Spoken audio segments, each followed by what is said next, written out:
Okay, guys, gals, welcome to another speaker series.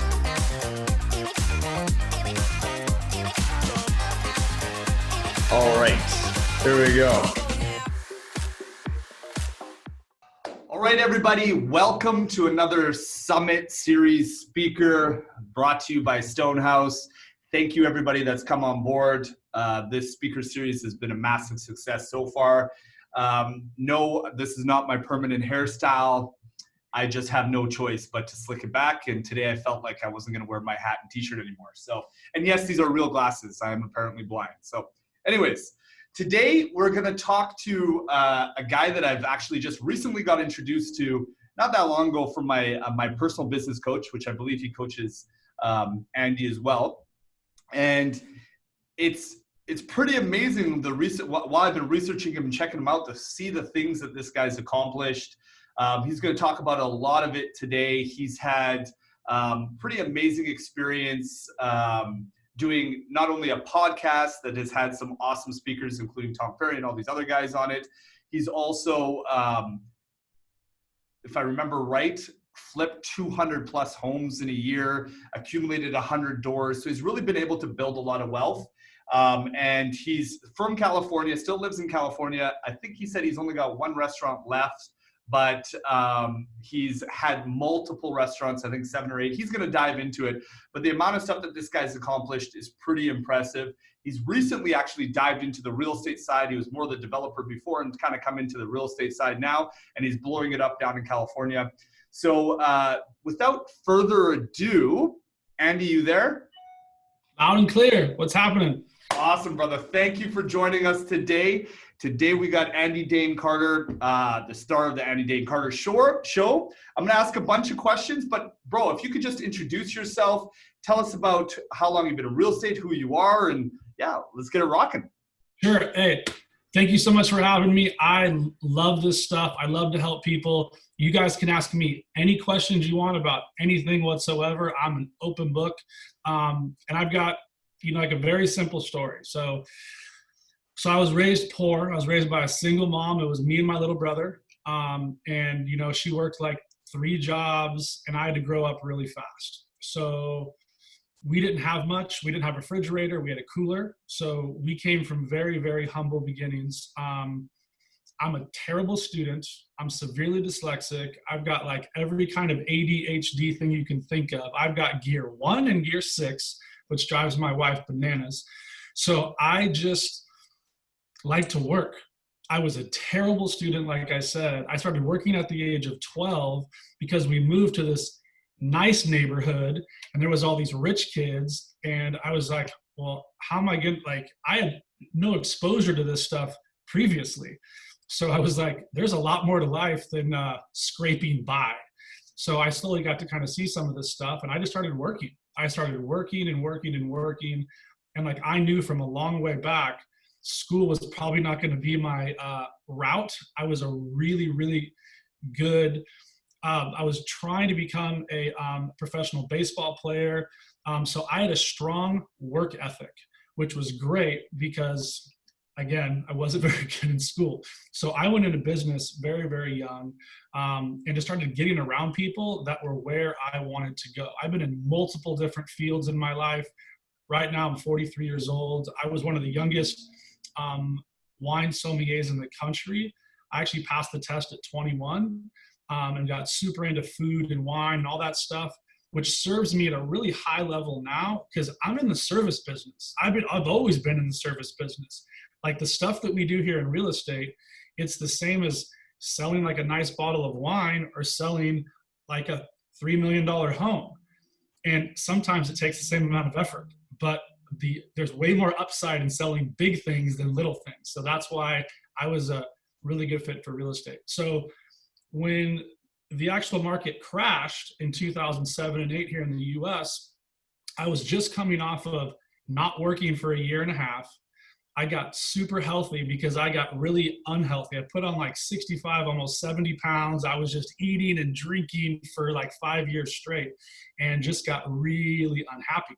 And then I got happy, and a friend of mine was like, why don't you try real estate? Like, you've done all these different things in your career, and you've owned restaurants, and you've done all this stuff. why don't you try that? And you'll have all this freedom still. So I went in when everybody was leaving real estate, I was running into it. I started to work with a small little firm, and we were flipping about 30 to 60 houses a year.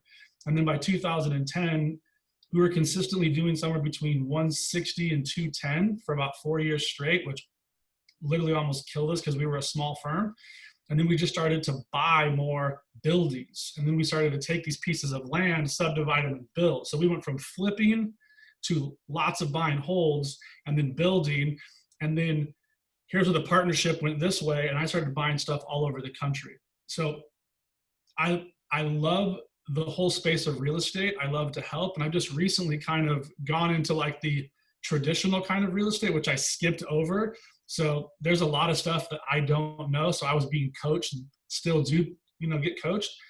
And it's just an incredible industry. But I love what I do, love to help. And there's this book that I wrote right here. It's just called, it's very simple read because, again, I don't read very fast. So it's got to be quick and easy. This thing's only 100 pages. It's called 100 Doors. And it's basically cash flow is king. I like to show people, especially with the space of real estate, why it's so important to use the investor brain first. You guys see the deals before you bring them to people like us. And I'm huge on the duplex, triplex, fourplex model on how to get in like your first deal. And I'm sure we're going to dive into that, but that's a little bit about me. Do you mind telling us? I mean, that's a pretty awesome story. It's literally from the zero to hero type deal. Can you tell us a little bit about, so you mentioned you were in the restaurant business and all this other kind of stuff before, and a sommelier and all that jazz. And I think you were saying you were one of the first sommeliers in California or something like that as well, or when it started to kind of pick up. When you got into flipping, can you talk about some of those flips? Because obviously 99% of the people on here are realtors. And I think a lot of us get into that transactional basis, and your mentality comes from the developer, flipper, investor side, and you think investment first and then selling houses second, or maybe parallel, whatever it may be. Can you talk about like when you did 200 flips in a year, what does that flip look like? Is that like down to the studs? Are you just putting lipstick on it? Can you talk about some of that and give maybe some people some ideas on what you do to flip and what made better sense on that side? Sure. So I highly, highly suggest that you crawl and then try to walk and then run in this space. That's where a lot of people mess up. If your first flip is like stripped down to the studs, full permits, I mean, that's probably going to be like a little much for you to do. Here's what I highly suggest to every single agent on here is find a deal where you can just do the paint. You can just do a little bit of landscape. You might only make 10 or 15 grand on it, but you're in the game. You'll feel what it feels like to manage a project and still manage your business like as a real estate professional. These things feed each other. You guys are on the front lines of all these deals and you're giving most of them away to people like me. And it's just something I want to talk about because there's so many opportunities. If there's a team on here and there's 4 or 5 of you, there's no reason why you guys can't be buying stuff as a team. You pool your money, you pool your time, you pool your resources, you work together. I mean, there's so many teams that we've worked with that have gotten so closely bonded. I mean, it's like a SEAL Team 6, right? Like you go out there to hunt deals and do signs and you're making all this cash and then you're buying dumb stuff. And if I can just tweak your brain a little bit today, where to put a little bit of leverage on yourself and save some of that commission stuff, which I know is hard. I get it. If you're in year 1, 2, or 5, whatever, and you're just on this, I can't wait to get to $1 million a year, that's great. But let me just tell you a little secret. It's way easier to get there when you flip 2 properties a year and make an extra couple hundred. And then it starts to kind of compile. So you don't have to do it all. If you've ever closed a real estate deal, done a home inspection, done some kind of negotiation, that's basically what we do when we come in when you hand the deal off to us. We just grind a little harder because we want a little more upside on the flip. You guys already have people that you work with, painters, roofers, plumbers. I'm sure most of you on here have a list of vendors. We go into all these other states. Do you know how easy it is for us to just lean on all of the real estate professionals? It'd be so easy for me to just like fly up to where you guys are at and put a team together in about 2 weeks. If you can ride a bike, Here, you can ride a bike in Canada. Just a few, it's the same thing. It's a skill set that you guys have, and you might not know you have it yet. Could you maybe elaborate on, okay, let's say nobody here has any background in construction, nobody's built anything, nobody's flipped anything, etc. What would be, or what was, for example, maybe your first buy that we should be looking at as realtors? Like, should we get into a condo and just flip? Like, what are some of the things that you've noticed are the most lucrative, easy, and obviously risk? You've got to have some risk management in that. Sure, and that's a very, very important point. Risk management is super important. If you're like an all-in kind of person, and you just burn the boats and go all in, and you'll just figure it out, then I would suggest probably taking on a full flip just on your own, because you're going to figure it out. If you like a little more walk, which I suggest, find some investor. You're already going to be trying to bring them a deal. And here's what you can do, and this is a perfect hack for you guys. You say, look, here's how much money I'm going to make on this deal, 2.5%, and it's going to be about 30 grand. What if I was to roll in my commission to this deal? We become partners on this flip. I just want you to show me how to do it. And we've done that with a lot of agents. They become very, very successful. And then here's the kicker. You list the property for the investor for 1 point or whatever your broker says is cool. So now you're actually going to make money on the end, and then you have an equity stake in the deal. But having skin in the game for your own education is so important, and it shows this crazy level of respect for the investor. And I know that might sound kind of complicated, but you'd be wildly surprised how many investors would just say yes. It's like, sure, I'll take your 30 grand because my construction budget is actually 60. Now I'm going to save half of my construction budget. I'm going to save half the risk, and you have skin in the game, so you're going to try to sell this thing for the highest amount of money for me. This is literally a win-win scenario across the board. And then you just kind of grow. It's just like being a baby. Like, you have to crawl, you got to fall, you got to smash up your face on the coffee table, and then within a few months, you're running across the couch and jumping off of it. My friends, having enough runway to win in life is very important. It's so easy to quit because we give ourselves a little bit of time, and then when it doesn't work, we say, oh, that's just not for me. I completely disagree. When you give yourself enough runway, you're going to win. I have 10-year goals, 5-year goals, and I've got goals for today. So like, those things start to stack. And so when you started momentum into, or getting the momentum into, 1, 2, 5, 10, 20, 100, 200 flips of these a year, how did you kind of transition to that? So as somebody that's never done flips, like I have, obviously rental properties and all that kind of stuff. I have doors, but I've renovated some of them, so on and so forth. But what do you look for? What's like the secret sauce in it, I guess? Is it something specific? Like, you want to be able to flip it within 30 days, 60 days, their timelines? Do you have like guidelines, or is it just, okay, I've got this for an awesome price. I run like a pro forma type thing on it to see how much it's going to cost and what it's going to shoot out.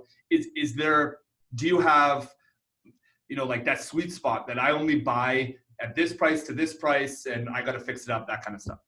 Yeah. So you have to have systems in business, or you're not in business for very long. So we have these systems there's like 4 different categories: A, B, C, and D. We have different contractors for all those different product types. We like to stay in this like B- to D+ category. They're easy. There's always a market for them. Here in Southern California, 550 to 950 price points for the exit, multiple offers on every one. Speed is the game with flipping. So that's the kind of stuff that we do, but it's kind of deal specific. So if we need to like maybe have a little bit of a longer deal because there's going to be a value add play and we're going to build, we look at that. The smartest thing for you folks to do is to get around certain investors that you can bring deals to, because they're going to be your cash. They're going to be your bank. They're going to be a way for you to grow really, really quickly. And then you're building relationships. You want to be known in your zip codes as the person that buys and sells and works with investors, because those 3 feed each other like you could not believe. and start putting out content, Facebook, Instagram. I can't stress this stuff enough. Like, hey, there's this really cool property right now I'm walking through. This would be perfect for an investor. Shoot me a DM if you're interested, like every day. So, and just to kind of, because you mentioned something there, and just to reiterate that portion. So what you're saying is like, let's say some agents don't have 50 or 100 grand to throw in for a down payment and fund mortgage and so on and so forth, is get those investors that do. You take on a lot of the work and the portion, throw your commission in, and use that as kind of like the stepping stone. That's, and then take that money and I guess fund it into the next one and so on and so forth, right? Absolutely. Like, you have to have skin in the game, but the whole thing is like, you don't need money. Like, you guys have this beautiful product that every investor needs, and most of them aren't going to do all the work to go out and get them. And if you have one or two investors, that's really all you need. Most of them will be able to take these deals down for you. You use their money. I just had to throw my own money into these deals because that was my only way in. I didn't have money, or the deal was negotiated so well by me. I was like, look, this property is 410. You have a 620 exit. If you put 100 grand in, you're still going to kill it. I'm not going to put a penny of my own money in, but I'm going to sell it for 1%. But here's my equity stake, and 20% of the deal, they'll take it all day. If you bring me a deal and I have a $200,000 margin and you ask me for 25% of it, I'll say yes all day. The power of the ask is really important. And once I started to do that, and the first time I did it, I was scared to death. I was sitting in my car. I'm like, I'm going to piss off this investor. They're never going to call me back. But they answered in about a nanosecond. I broke down the deal and I broke down the math. And I'm like, here's what I'm looking to do. If this is not a deal for you, I totally understand. But we have to be able to tie it up today. And you're about number 2 on a list of 20 that I have to call. It changed the respect level immediately. So now we're peers instead of I'm just a name tag wearing agent trying to bring an investor a deal. I love it. So maybe if we could touch on that portion before we kind of get into what you would recommend agents do to build that 100 doors up and stuff. But I'm sure, because I'm just getting some private messages here as well. And anybody that has any questions, just throw that on the chat and then I'll definitely ask Andy them. Where do you find investors? Like, how did you manage to find these investors that would be willing to work with you and so on and so forth? Right. So it was a little bit different for me because like we started when it was pretty easy to find them because there was only that kind of money out there in 2008, 9, and 10. If you didn't have cash, you weren't getting deals. So it was a little bit easier. You have to speak to the universe and to the world what you want. If you go on Facebook and Instagram and you do a couple of videos, you're like, hey, we work with cash investors here in this local area. There's low inventory right now. These investors are starving for deals. If you're an investor, shoot me a message. Or if you're a buyer or a seller and trying to close quickly, reach out to me. We work with buyers, sellers, and tons of investors all day. Like, put out that message that you have this database. I don't care if you have one. Tell them I'm your investor, so you're not lying, and shoot me deals. I'll take them down. But the thing is, like, you start to put that stuff out there. You start to get emails from these investors, which you probably get from bots anyways on your listings. Hey, we would love for you to like represent us, and we close cash and we close all quickly. That stuff's out there for days. You guys know how to market. You guys know how to work digital. You guys are way ahead of the game than most people. You just reverse engineer it. You guys can do a lead deal on Facebook for like a Facebook, small little lead campaign, spend $100 and you target real estate investors with the keywords, and that's all you'll get through your funneling system. And then all of a sudden you're going to blink and you're going to have 100 active investors in your city. And then you do whatever you do, some kind of meetup. If you're going to have an open house as soon as this stuff gets listed, have an investor open house first. We crush that. We only let in vetted investors for the first showing. Sellers love that because it shows that we're doing something different and new. And here's the secret. If you don't have a podcast, I don't care if you do it on your phone, it is the fastest way to get any meeting with any investor. You call some investor, hey, I would love to pick your brain for 10 minutes over coffee. Do you have time? No, I don't. I'm super busy. If you pitch this, hey, we're sitting down with local real estate investors. We have a local podcast. I'm a local agent. I would love to hear how you're doing what you're doing here in this city. And you just pick their ego apart. And they're like, I would love to tell you how awesome I am. And then you get a face-to-face meeting, and you can do it with anybody. I do it with business owners. I go in there, hey, I would love to have you on my podcast. Would love to hear why you picked this particular neighborhood and how it's affected your business. Now they're sending me deals. Now I'm eating at that restaurant for free with my family. Like, my friends, it's so cheap to start a podcast. And it'll pull you out of your, like, I don't like to be on camera zone. I didn't exist online 4 years ago. Didn't exist. Type me an email, I wasn't there. I was a business person. I hated to be on camera. Are you kidding me? It is an amazing way to hone your communication skills. And if you want something, you got to go out and get it. And the crazy thing is, I was just looking, actually, Adam brought it up. You have more followers than Tom Ferry or something ridiculous. So that's awesome. Tom's a super good friend of mine, and we linked up and became fast friends really quick. He wanted me to be on his show. I wanted him on my show. We filmed them both in the same day. We hit it off, and I was speaking at Summit like 4 months later. And I'm in his whole world. I love the Tom Ferry ecosystem. They're the best in the game.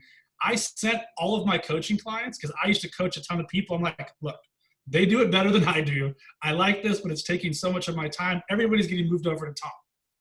That's awesome. That's awesome. Okay, so I'm just sorry. The reason why you see me, if you can see me glancing down here, the messages are blowing up. So this is definitely the most messages we've ever had here. Okay, a lot of them are kind of centered around, that don't have anything to do with my hair right now, are centered around something along the line like, what are you going after? Because these are all realtors wanting to know more about this stuff. Mostly detached single family, or these multifamily numbers. They're talking about making that $100,000 or $200,000 on the flip, right? So are they mostly detached single family, or are they multifamily numbers?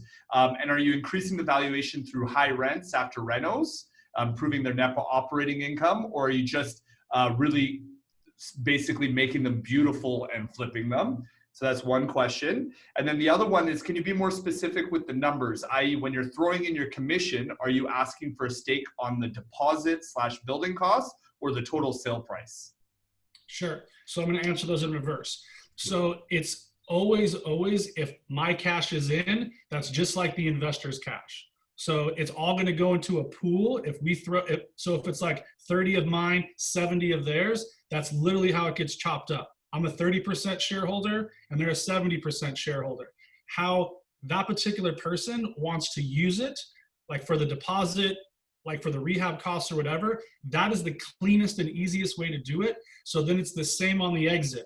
You're going to do it for 1%. That's extra. That's your money. Sometimes you need to throw it in to make the deal work, obviously, as you guys do anyways. But that part is super, super important. So if you guys making like $100,000, you're going to get your 30 back out to get made whole, and what's left, you're getting 30% of what's left. So that's a way to really start compounding your money. So for flips, we usually flip homes, like detached homes. Sometimes we'll flip a duplex, triplex, or fourplex, but we usually will fix those things up very lightly, paint landscape, raise the rents. Everybody on here has some homework. Learn what a cap rate is, and learn what a gross rent multiplier is. Those two things will change your life. A gross rent multiplier is how the bank will look and value a building. So if you raise the rents $100 per door on a 4-unit building, just $100, you just raised it. You just added somewhere between 40 to 70 grand in value to that building automatically. If you do some landscape and do some paint and you add another 100 or 200 grand, now you can refi out your cash from your down payment within 6 months. And then you can do it again. This is how you can repeat these things at scale. So it kind of depends on what we're doing. My whole goal is, if I put 200 grand cash to a project, a flip, or a hold, how fast can I get my cash back? My only goal is my cash on cash investing. That's why real estate is so incredible. If I put in $1 million, I can control almost $10 million in real estate. There's no other game on earth where you can do that. That's huge. And then, so when you're buying these with these investors, are you going on title and everything as well? So are you taking on the risk, or are you just, because we have like different disclosures here too, if the realtor No, buys and all that kind of absolutely. stuff, Super right? familiar with that. We do everything by the book. Everybody gets their own deed. Sometimes they're not recorded, sometimes they are, but if they're not recorded, there's another addendum that sits on my desk of my attorney where if anything goes sideways, that goes hard and gets recorded. We do everything very, very clean because that's the easiest way. We over disclose everything. It's just easier that way. But the hardest thing for everybody on this call is going to be to have that first conversation. Because if you can build that trust with somebody, that's the way we start the conversation with brand new investors. So if we were able to throw in, let's see, our own capital, manage the project for you if you needed it, and then sell the property, do all the marketing and everything to get the property sold, would you be interested in some kind of deal like this with us? Every investor says yes. Yeah, I mean, it's a no-brainer. They're going to get more from it at the end of the day. And just to clarify, then you're still keeping 1% on the listing side and the buy side for the commissions, or just the listing side, or which one? Yeah, so that's just the listing side. Okay. So on the buy side, you get 2 or 2.5 on the in. Mhm. We push that into the deal. Right. That is going to make you work. Here's how the system gets broken really quickly. You're a greedy agent, right? You want your commission, and you want to learn how to do this, and you want to have skin in the game, and you want part of the deal, and you want to sell it for 1%. So your risk is 0. That is the fastest way to hit the blacklist for me.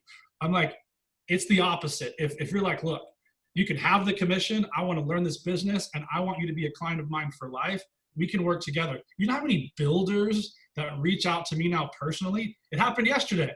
I was sitting here at this exact desk. One of my old builders said, you got to call Andy. He sends me a text message. He's a billionaire. He's building this giant home on the beach. I leave my desk, drive there, talk to him for an hour, and leave with a $9.5 million listing that's not even finished yet. Because we're going to market it and sell it because that's what we do. So builders are like, how are you getting these homes sold before they're finished? Because that's who we market to, people that are looking to pick their finishes. So like you start this thing, trust me, these conversations are scary when you get started. You're like, I don't know if I'm gonna like screw it up. And then you don't do it. It's stuff that Tom Ferry talks about all the time. Like done is way better than thinking about it, or however he spins this thing. Our brains are not wired to go do new stuff. They're just not. I love it. Okay, so let's talk about what we should be doing as agents. Like you brought some of that stuff up for like maybe teams, or even, I mean, we got over 100 agents in our office and lots of other people, and you know, you might not even have to be on a team, just want to work with somebody. What do you recommend? And maybe tell us a little bit about your book. And I mean, those of you that don't know, he's going to be awesome enough. You mentioned today there's going to be a little bit of a prize or a giveaway at the end of the day related to the book. But what should we be doing? What would you recommend to build the wealth that you've built, right? And you built all these doors that you own and manage now. What should we be doing with our commissions? Give us some ideas on how we can build that as well. Sure. First and foremost, stop buying dumb shit. Like straight off the board. I know it's fun. I know it's exciting. You close a big deal. It's like sushi and steak dinners and Rolexes and all this stuff and cars you can't afford. I get it. But like, if you can get yourself into a position where you can get leverage and basically tax yourself 20% of your commission, 10%, whatever it is, and put it into something, you'll be amazed how fast it grows. If you're making 200 grand a year and you're not saving 50 of it for an opportunity, you're just blowing it. If you're making 200 and you can't live on 150, we have to reverse engineer a lot more in your life. So like the 50 needs to be your opportunity cost for you to buy something every single year. Even if it's small, even if it's in a different area, it doesn't matter. So for me, it's super important to get leverage on myself. So what I had to do is I was even worse. I took all my commission for my first 6 months and I lived very, very frugally, and I put it all into my first syndication. I owned 12% of a deal. I mean, I was like the most minority partner there was. But that little thing made me 200 grand in 12 months. And I got all my money back from my original investment. I'm like, this is how the wealthy get wealthy. If you're just a transactional person, you're never going to get out of wherever you are or you want to go. You got to create disciplines. Consistency and discipline is the key to everything in life. You want to lose weight? Discipline, consistency. You want to make more money? Discipline, consistency. You want to have a better life at home with your kids and spouse? Discipline, consistency. That's it. It's super simple. You want to lose weight? Maybe go into a calorie deficit every day. Maybe move your body. You want to actually make some money? Maybe don't spend so much. Like my friends, again, I'm not that bright, but I will put in the pieces to get me to where I want to go. And then I just get laser focused on it. And so right now with your team, is that something that you guys have kind of implemented, that everybody's commissions? And so how about, like, if you don't mind giving some more details on the structure and what you guys recommend, like, I'm just going to throw it out. Maybe you have one producer on the team that makes substantially more than the other person. Is everybody putting like $500 a month in kind of thing? Or is it off every deal they put a certain percentage? And how do they choose which place to buy? Like, I can see it. I'm just being the devil's advocate here because I can see a lot of people saying, oh, this could be a nightmare, right? What have you found the best way to work? Because this is obviously something that we should all be doing. 100%, especially teams. You want your team to get really close together and shake out the bad seeds really quickly. Do a real estate deal together. It's going to show everybody's mettle. It's going to show everybody's true vulnerabilities, true emotion, and it doesn't matter. I don't care if you're putting $1,000 or $500,000. It's going to get broke up as however much you put in. That's your stake in equity. That's why some of the largest, humongous syndications in the world, they take 20 million and they take 20 grand. And that's how it gets chopped up. So it has to be something that works for the team. And when the team starts to rally around a project, even if it's just a goal, right? You're like, this year, our team is going to buy our first duplex together. I always get goosebumps even talking about it because I've seen it work so many times. This is such a big targeted goal that nobody talks about, because you'll find that deal. And as soon as you guys speak it, watch. These little duplex deals will start popping up and you're like, hey, that one might work. Hey, that one might work. And then it's like, okay, this person for the team, let's say it's a team of 4, right? Team of 4. You guys start saving $1,000 a check or $2,000 a check, and you put it into a trust account. You guys open up your own little LLC, whatever. Everything is separate, so it's all clean. You guys have this little account. You'll blink, it'll have 20 or 30 grand. And now you're like, okay, let's buy a little deal. Let's talk to some investor. Maybe we can get some deals going. But it doesn't really matter how much you put in. It's more the decision to do it. Once you decide to do it, the systems actually, shockingly enough, fall into place. And some people might not want to put in because they don't like the way those people run their business on their team. And that's fine too. But here's what's going to happen. When they miss the first one and they miss the second one and you guys are high-fiving and going to dinner, they're going to want in on the third. And it's just, that's people's level of risk. And you have to respect that. Like, you can't get in someone's face and be like, we're doing all this and you're not in. That's not how it works. Culture is key. And you guys have created an amazing culture there. So you'll kind of see this thing happening with 1 or 2 teams to start.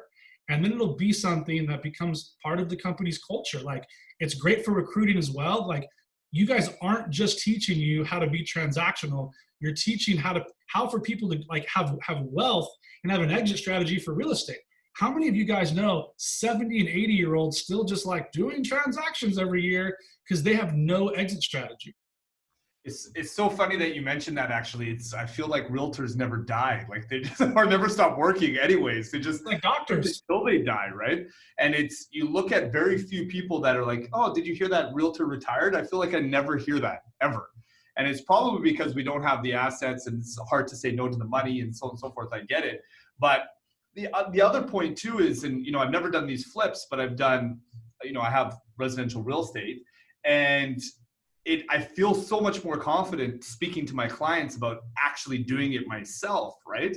And I know there's a lot of realtors that still rent, they're still in, getting into the game, et cetera, et cetera. So not to beat down on that by any means, but it's a different perspective as a homeowner to talk about buying and selling a home, right? And it's the same thing I assume anyways, is being an investor.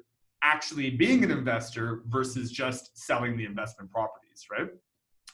Can you talk a little bit about your book? And I know you were going to be able to give it away to everybody that's on the call here today, which is pretty awesome. Thank you so much for that. Can you chat about what's in the book, what it'll teach us, and why it's been a big seller and everything as well? Sure. So we've talked a lot about flipping and systems to make money. The only reason we even do that is to buy buildings, is to buy multifamily real estate. All that money that we make doing that literally goes right over to buying appreciating assets. So that part is what we cover in this book. It's called The 100 Doors. These are very simple stories of just stuff that we've done. We talk about how to buy in places like Cleveland, Ohio, where you can buy a duplex for 60 grand. So you close a deal and you make 20, you can go buy a duplex that's going to kick you off $500 to $1,000 for the rest of your life. Like, there's so many opportunities. So we just like to get people to basically see through a different lens. But buying income property is the number one thing. And the more you start to like learn that space, you'll win more listings because you're speaking at a higher level of expertise. You're like, yeah, we work with investors, we flip homes, we do this, we do these buy and hold programs with our team. You're now saying things, not like, hey, it would be really cool if I listed your house. You're now involved at a deeper level, and the conversation shifts very quickly. I've won some pretty crazy deals because I did the opposite of everybody else. I showed up in a t-shirt and jeans and boots because I knew that we were going to be walking a project, and I wanted them to know I could build this thing from the ground up if they wanted, or I could put on a suit and sell it in a month. It's who do I need to be for that appointment? And that's why it's so important to do so much due diligence before you go on listing, as I'm sure you guys do. I nerd and stalk all of my appointments on Facebook and Instagram. I know more about them usually before I get there than anybody else. It's a huge, huge leverage point. Oh, awesome. Okay, so now let's, if we can shift gears, and I guess you're going to send me a link for the book, or?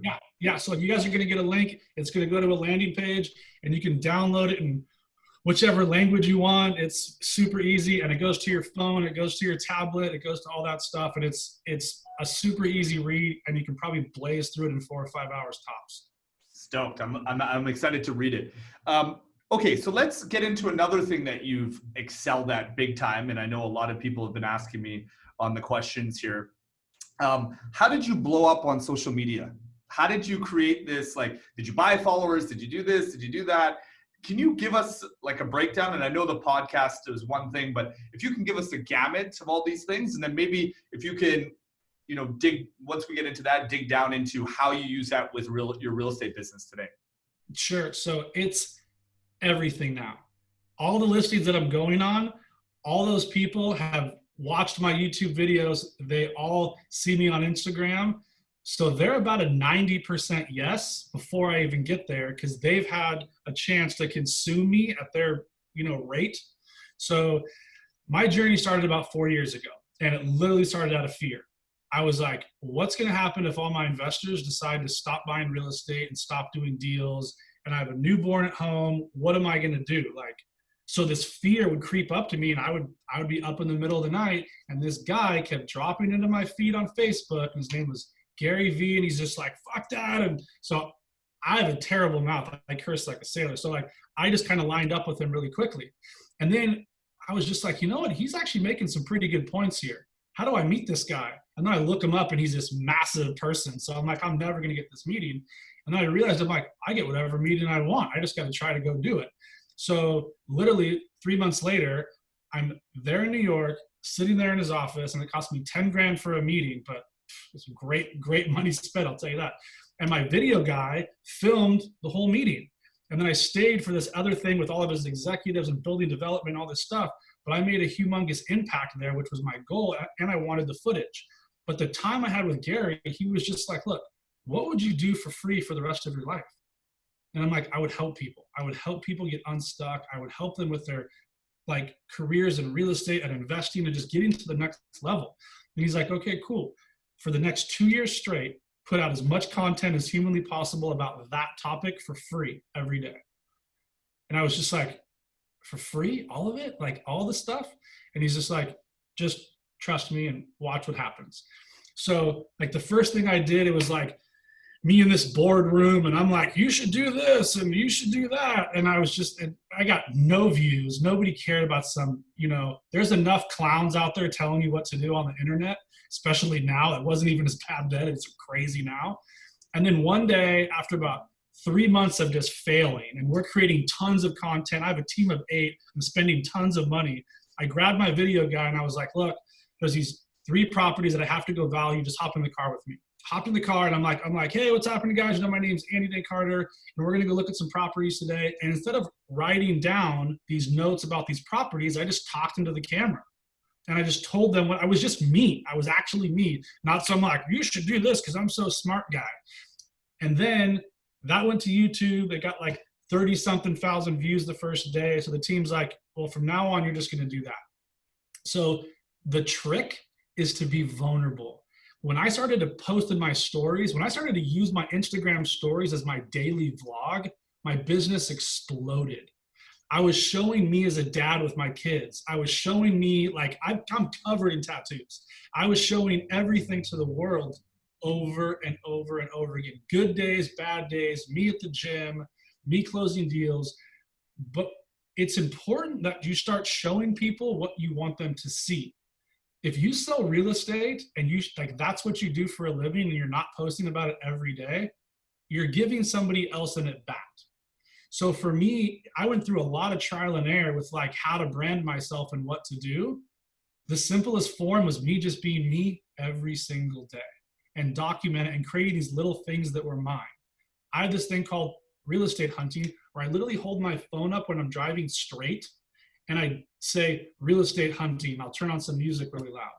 And I stopped showing all of the houses because my competitors would then follow my stories and go outbid me on deals. So I had to kind of tweak some of it. But my friends, if you're not talking into this stupid thing all day, I can't even explain to you how much money you're leaving on the table. You're branding the brokerage, you're branding yourself as the expert. I missed almost 300 grand in deals my first 2 years in real estate because everybody thought I was an investor. And I'm like, I'm a broker. I could sell your house for you. They're like, oh, we just thought you did that. My best friends, like I'm telling you, if you're not the person that's over posting in Facebook, I love it when I get unfollowed. It's the best.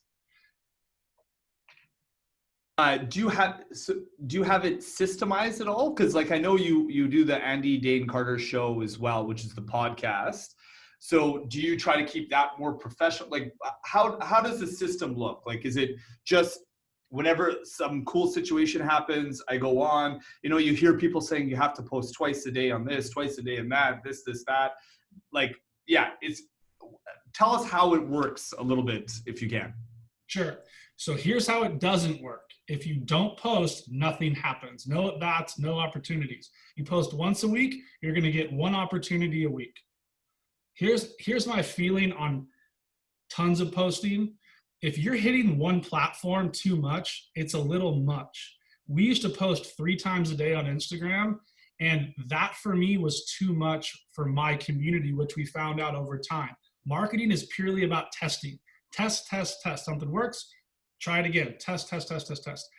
For me, the easiest way, I'm in charge of my stories because it's obviously me and my phone. Everything else, I have a team, they do it. We like to shoot one piece of long format content that lives on YouTube. Sometimes they're 20 minutes, 10 minutes, 15, 30. And that one video will turn into about 40 pieces of micro content. We'll chop it up into small pieces that goes on Instagram. What's working the best now, it's called snackable content. Anything sub 30 seconds for Instagram, your conversion rates are way higher. Videos now for the past year are a minute long on Instagram. That's already been cut in half for people's attention rate. How many times do you scroll on Instagram and stop for a minute and then scroll on Instagram and stop for a minute to watch the videos? So you have to really pay attention to your behavior because it's probably happening elsewhere as well. So we like to post very professional stuff for LinkedIn. LinkedIn's business. We're all business on LinkedIn. Facebook is both. And same with Instagram. YouTube there's so many opportunities there. I can't even begin to explain for real estate professionals in YouTube with organic SEO. When you start to put stuff in the title of your YouTube video, like BC's hottest digital open house video, just those words, because when people go into Google, Google looks and sees what people are typing in. That's how they rank your YouTube video. So if people are typing in digital open houses, because they are, that YouTube video is going to rank higher. And if you type in the word video, it also helps it rank. But you just need to become the local expert. Everything you do needs to be around one specific hub or area or zip code. So when you go to Starbucks or you go somewhere to get coffee, people recognize you. You don't market to the whole city. Until you're doing 50 deals a month in one area, there's no reason to waste that ad spend. And so you actually just kind of knocked on what I was going to talk about next, the ad spend. So are you, so Facebook, Instagram, are you spending on, that's the same thing anyways, but well, different but same. Are you guys doing ad spend for all of your videos? Also LinkedIn, are you guys advertising on LinkedIn? And YouTube, are you guys doing pre-roll ads or any of that kind of stuff? Or yeah, so we do a little bit of everything. We don't spend a lot with LinkedIn because we have a pretty good just kind of engagement rate there. We spend like a decent amount on Facebook and a decent amount on Instagram because that's where most people's attention is right now. I don't try to pretend like I've got this stuff all figured out. I do where everybody's at. That's it. We tripled all of our digital ad spend budgets when this coronavirus hits. We tripled all of our print marketing when this coronavirus thing hits because people are at home. For the first time since like the 50s, 60s, and 70s, people are sitting down at the kitchen table and opening up mail, like as a family sometimes, which is insane. So like people are consuming that stuff at a higher rate, so we're giving them more. So then you see our mailers, right? And then you go on your phone or you go on your tablet or your computer, and there's a sponsored Facebook ad about me for your neighborhood. And then within about 2 months, this guy's everywhere. I could have never spent a penny. You have no clue who I am. You'll start to recognize who I am and what I do for a living. It's part branding, part marketing, and part advertising, which is super, super important.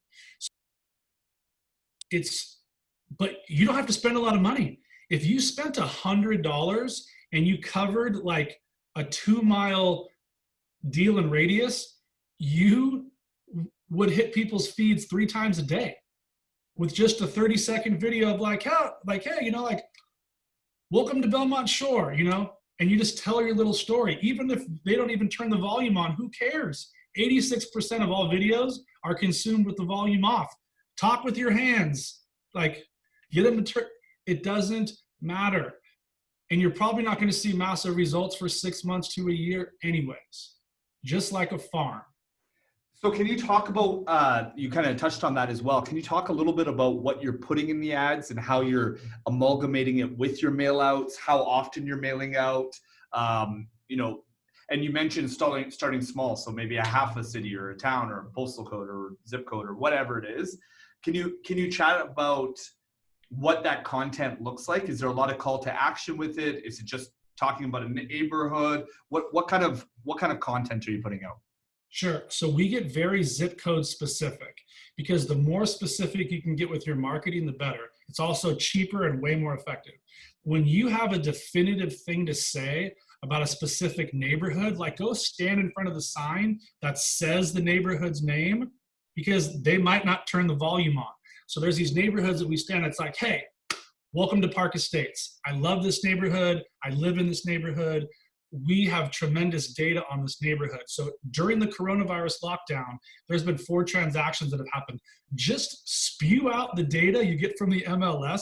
You don't have to overthink this because if you have just simple numbers in there, you're good. So again, hey, welcome to Park Estates. I love this neighborhood. I live here with my family. This is something that I'm super passionate about. So we have been able to see 4 deals close in the middle of coronavirus One was for 1.2, one was for 2.5, and one was for $3 million.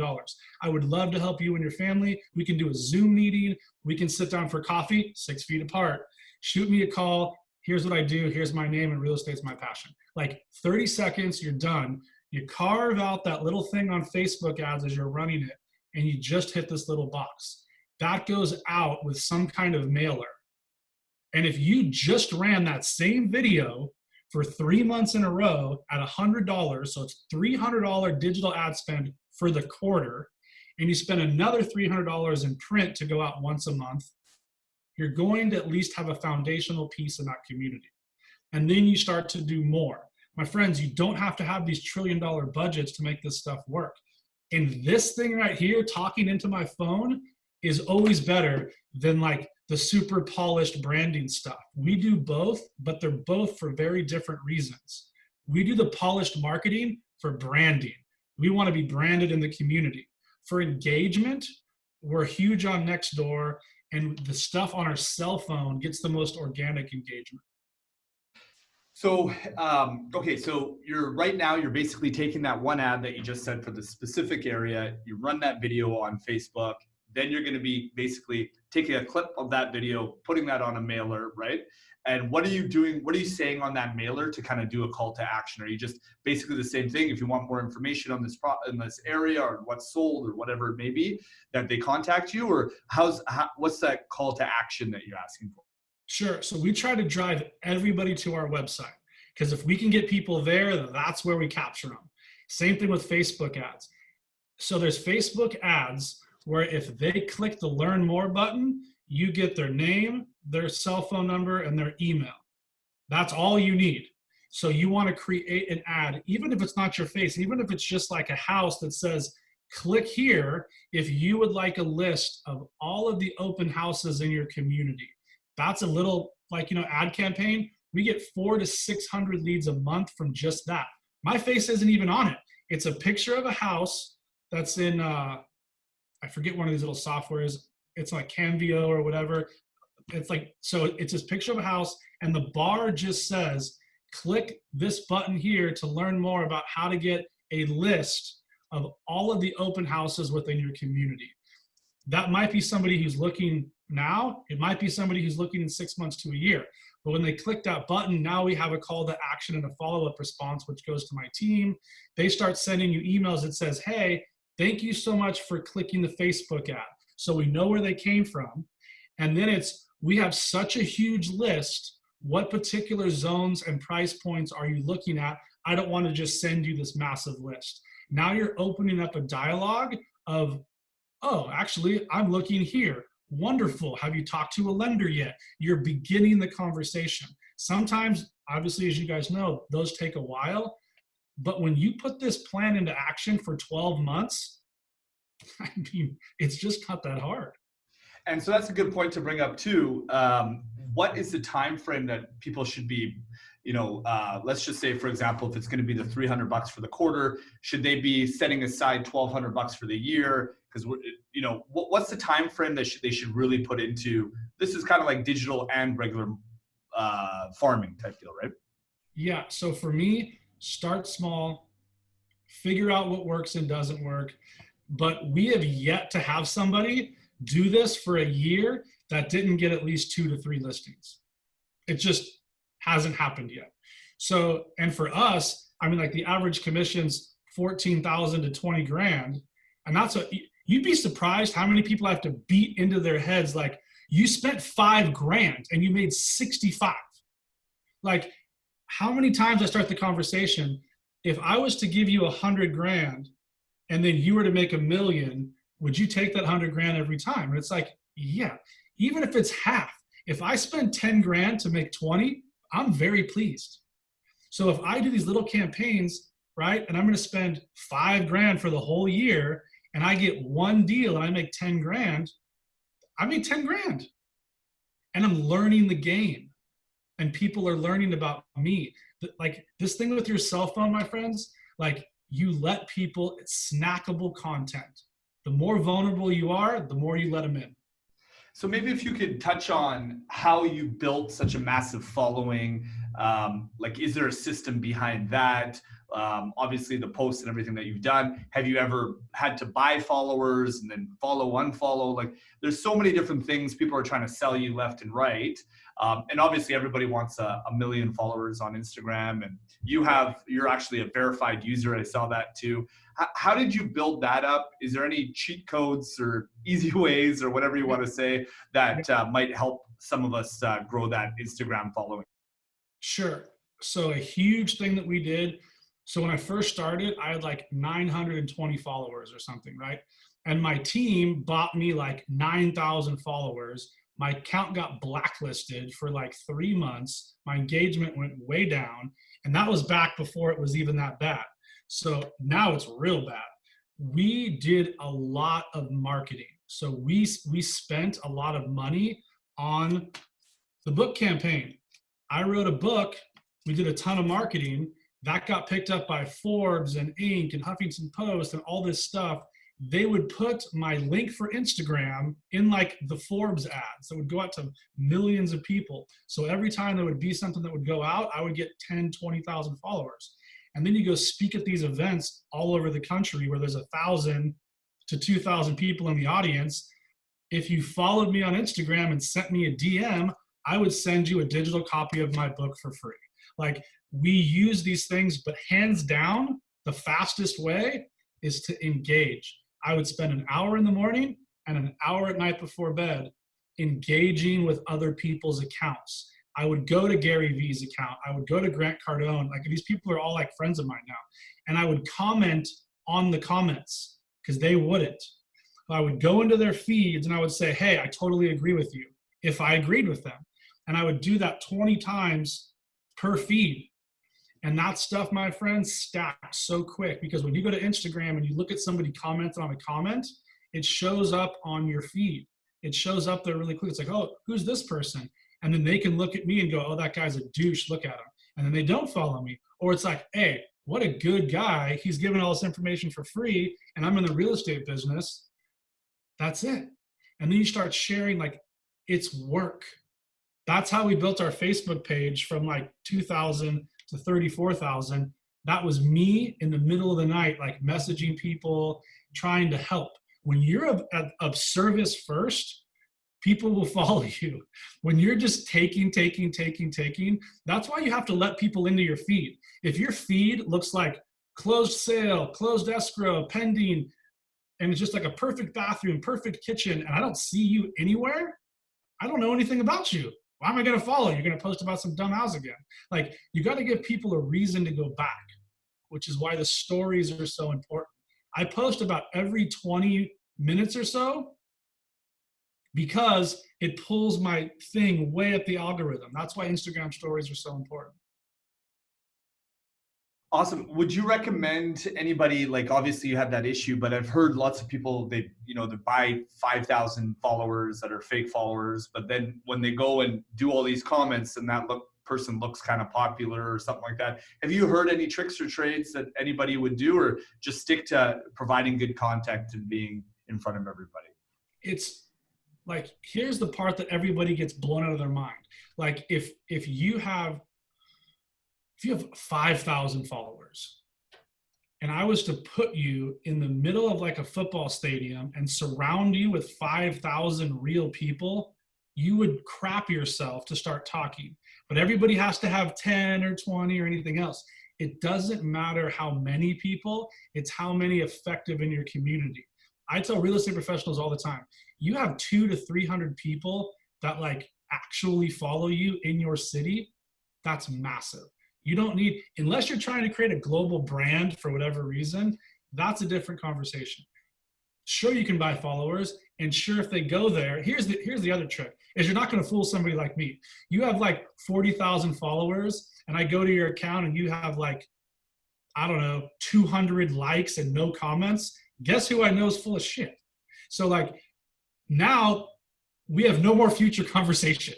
So for me, it's like, just be you and watch what's going to happen organically. But if you need to buy some to get past like the 10,000 threshold because you want to do swipe ups, because you want to sell stuff, that's totally up to you. But I'm just going to tell you from a local perspective, all you should really care about is people within your community. That's fair. Now, just one thing, because I've already got you in overtime here. Thank you so much. So when you're doing these ads, right? One of the things that I know Tom Ferry talks about a lot, and I've kind of changed my mind, is make sure that I'm doing everything intent-based, right? I'm putting this ad out for a result specifically. I want something back in return. You know what I mean? Whatever it may be, brand or a client. Do you guys, when you're writing these ads and doing these ads for these specific areas, are you rotating the ads quite often based on what your intent is, on what you're trying to grab at that particular time? Or are you running that same ad for 3 months straight just to build that brand so people recognize the same picture, the same face, the same bus stops, the same whatever? Can you just elaborate a little bit more on that before I let you go? Yeah, no, absolutely. So it is literally the walk before you run phase. It also depends on your budget. If you have the budget to hire a full-time video person, a full-time production person for Facebook and Instagram, by all means do it. If you can put out real content about what's going on in real time every week, once or twice a week, that goes up on YouTube and then goes on Facebook and Instagram, if you can get into that habit, your business will explode. Mm-hmm. It's also a ton of time. What people do not see, and everybody loves to under-index on this part, is they're going to put out these Facebook ads and watch their business triple in 6 months. People will not trust you. Mm-hmm. You have to build trust in the community first, which is why we went so hard in the beginning. So if you have a budget, then absolutely. If you don't, see what it feels like. Go slow. Because some people, they don't want to spend $1,000 a month on digital marketing. Mm-hmm. I'm trying to spend $1,000 a day. Like, I can't spend it. I'm going all as fast as I can. But at the same time, I've also done all the foundational stuff. I've fallen on my face. I've ran plenty of Facebook ads where nothing happens. So you start to learn what works for you and your audience. And the stuff that works for me might not work for you. So you have to test this stuff. So to like not waste a bunch of money, I would suggest just put it out there and see how it feels like. Some people hate to be on camera, and I get it. But like, if you want to do business in 2025, you better believe most of it's going to be digital. Most of it's going to be video. Awesome. Thank you so much, brother. I really appreciate it. Like I said, this is all these questions have been blowing up. It looks awesome. For those of you that would like to, make sure you add Andy Dane Carter on Instagram so he can have 1 million+ followers, as well as tell us a little bit about your podcast that you're kind of really starting to get back into again, because I think where can we reach you on that? Where can we find your podcast? Where can we listen to it? How can we, comment on it and boost that up? Because what you're giving the information now is probably just scratching the surface on what you usually talk about on there. Yeah, sure. So we give away a ton of free information, and send me a DM on Instagram. I reply to everyone. I get 50 to 100 a day, but I will get back to you, I promise. So leave me questions there. I leave you voice notes as I'm driving. I literally want to help. So follow me there on Instagram, send me DMs, and the podcast is really simple. It's on iTunes, it's on SoundCloud, Shopify, all the places. And if you guys could go to iTunes and leave me a rating and a review on the podcast, would mean the world to me, because that helps us rank and we can get out to more people. But I think we've done almost 100 shows on the podcast, and I have stuff all the way from way back when I first started. I just basically had a microphone plugged into my computer. So you guys will see the journey of where it started and where it went. So, and I highly suggest you guys look into starting a local podcast. It is crazy what it does to get in front of people. I love it. And then on that note, when's your next podcast coming out? When are you, is it a weekly thing, a monthly thing? Yeah, so it's a weekly podcast that drops on Thursdays. We're going to start filming some more, because what we didn't cover is I used to have this huge, beautiful office and beautiful podcasting studio and all this stuff, and it burned down in November, which was a nightmare. So now we just finished our new office and we have a new studio up, so we're going to be filming more. But yeah, it's on YouTube. You can just type my name into Google and YouTube, you'll find me. And one last thing, because we're realtors, so obviously this is important. What part of California do you live in? And if these guys and gals have clients, they obviously should be sending it to you as a referral. Where do you live, and what kind of real estate do you work in general? Sure. So we are in Southern California. We have 6 different offices. You guys can look us up. It's called The Address, and we're all over the place. We do stuff with investors. We do stuff with local markets. But if you guys send me clients for referrals, we do the same up there. We work with investors from all over Canada. We kind of do it all with real estate. We do investing. We do traditional. We do commercial. We do it all. Awesome. Perfect. Thank you again, my friend. I really appreciate you taking your time out of your day. I know you're a big helper and you love to help people grow their business, but I also know you're incredibly busy. So I appreciate your time. Thank you again. Everybody else, Thursday we have Marty Waite, who's also, I met through Tom Ferry, 475 transactions over East in Quebec. So that's going to be an awesome, same link, 10 a.m. Thursday. Thank you again, Andy. I really appreciate you coming on. And everybody have a great day. Take care.